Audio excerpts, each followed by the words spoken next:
So guys, everything Apple Pro here, and Apple has just released iOS 11.3, finally, not just for the iPad 6. So in this video, I just want to talk about what you need to know before updating. Now, if you guys are on a beta of iOS 11.3, yes, there should be a final update left for you, as the build number is now 15E216, matching that of the iPad, not 15E5216A like I previously thought. So we were not on the GM. This is actually quite interesting for me because I'm not able to update from the beta 6 firmware to the final GM. There's no update. I restarted my phone, cleared it out. So you guys might have this issue. I'm sure that the update will appear with time. But if you guys see this build number, you are not on the final version of 11.3 just yet. If you guys haven't updated to the betas, you have nothing to worry about.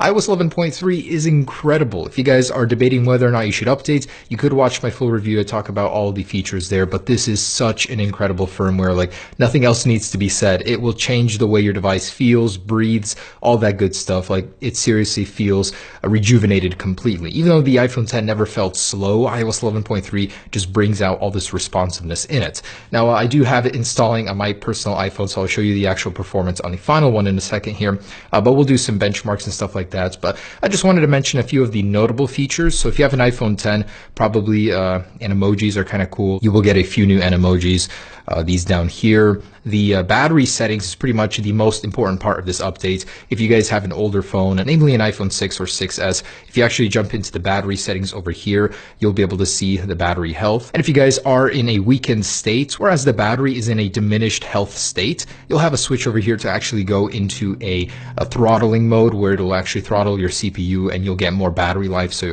your battery won't die as fast. Or you can turn it off and get maximum speed, but your device might die randomly. So this is probably the most notable change in this updates, but there's a lot of smaller stuff.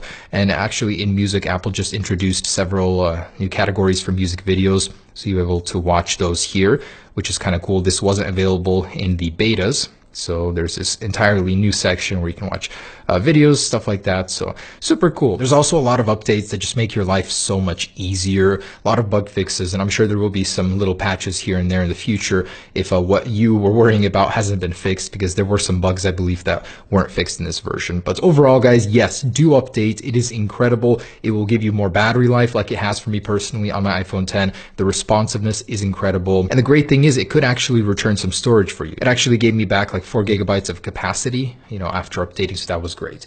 Now I'm going to go ahead and give you guys a little rundown of the speed on my personal iPhone after I set it up here in a sec. And here's my phone, so I just want to show you I am running the final version, 15E216. Let's go ahead and perform a Geekbench, see what kind of performance we get.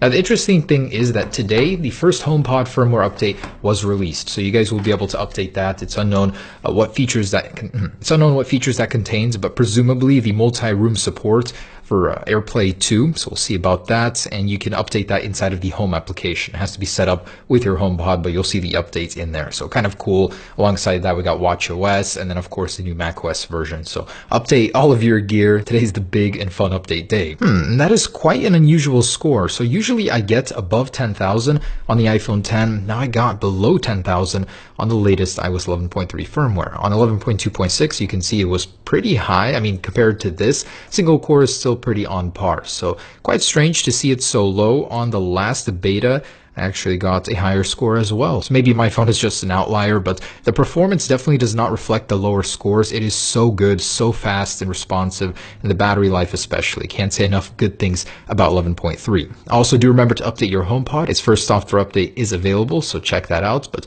anyways, guys, I would totally say do update to 11.3, and if you want the full features list, I'll leave a link down below in the description with the actual review. Anyways, enjoy the update, guys. Peace.